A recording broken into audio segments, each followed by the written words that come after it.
As we celebrate 60 years of service, I'm pretty humbled to be a head of an organization, one that has the longevity, but continues to serve children and families in ways that we probably never dreamed of 60 years ago. Yet the need continues. It's probably greater now than it ever has been, and every one of our programs has a waiting list, and that makes me sad some days because we have children and families that desperately need help, but we just can't quite get to them yet.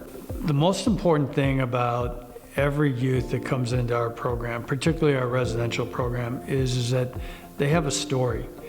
And so many times we as a public get caught up in the crime they committed, and we never take the opportunity to figure out what the story is. And if we ever are willing to dig deep, we're going to realize that the trauma and the amount of adverse events that has impacted every child, we would no longer be overcome by the particular crime, and we would be truly sensitive and show empathy for who they are.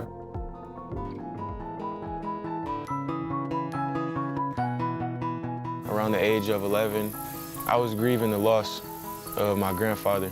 He took care of me a lot. Anything I wanted, as long as I was doing good, he'd get it for me. And I remember waking up every morning and he'd be in the kitchen cooking me French toast, one of my favorite breakfasts. And he just made everything seem so great. When the day came, he passed. It was shocking.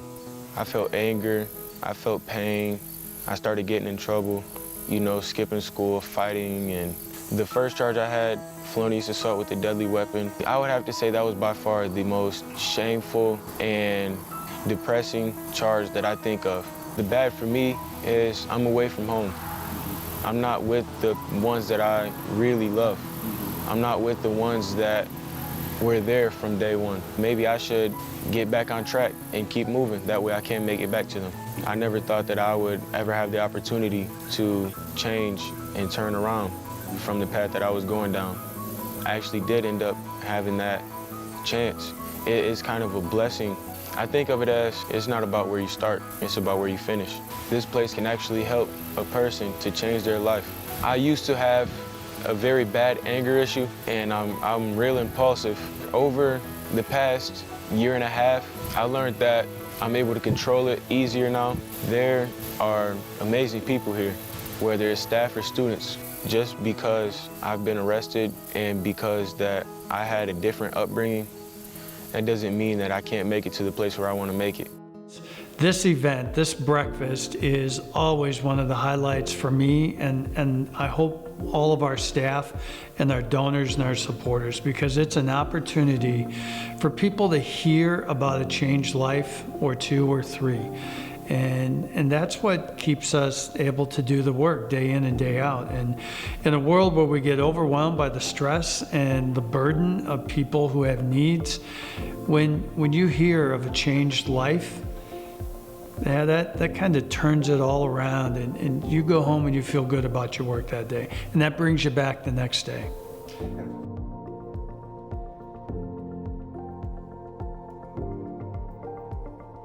My grandson had times that he had bad behaviors. He doesn't listen, he wouldn't follow instructions, directions.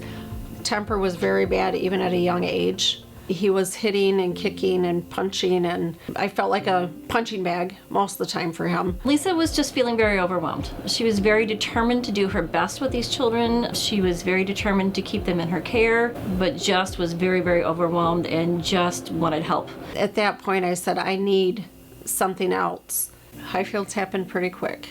I called my CPS worker and was talking with her. She sent me to Community Mental Health, and paperwork got signed, and we started with Leah in January 2021. We worked on emotional regulation skills with Devlin, teaching him how to regulate his emotions, giving him tools to use. I also worked with Lisa on parenting skills, holding boundaries, and when they do have a meltdown, the things that they can do to help with that meltdown and help the child re-regulate themselves. She helped me remember, you have skills, and I've known them, and just needs to bring them back because it had been a few years since I used them. She met with us about once a week, every week, and helped me with his behaviors and different ways to talk to him. When everything started, my house was chaos, total chaos all the time. We now are at a point that we can sit down to eat without screaming and yelling going on. We just live like normal human beings, and it's wonderful and amazing. I feel like the work we do here at Highfields, we impact families like this all the time. Sometimes it's not as evident as being able to go to an adoption. Sometimes we just know that we've planted a seed and that hopefully in the future that seed will come to fruition and they will be doing well. We're working with families like this all day, every day. This is what we're striving for, is to help families have a better outcome. There's no doubt in my mind that without all the help that we've had, my life would be total chaos right now. Highfields has been successful for the past 60 years, largely because it's been a team effort. We have staff out doing the work every day. We have an amazing administrative support group of folks that may never see a client, but they do all the work behind the scenes: HR, finance, payroll, facilities. They're an amazing group of people. And the entire Highfields family is partnered with corporate and community support and individual donors. And that is the Highfields family. And the Highfields family makes an impact in all of our communities because we work together. And that's the true teamwork and partnership that I hope continues well beyond my time and well into another 50, 60 years.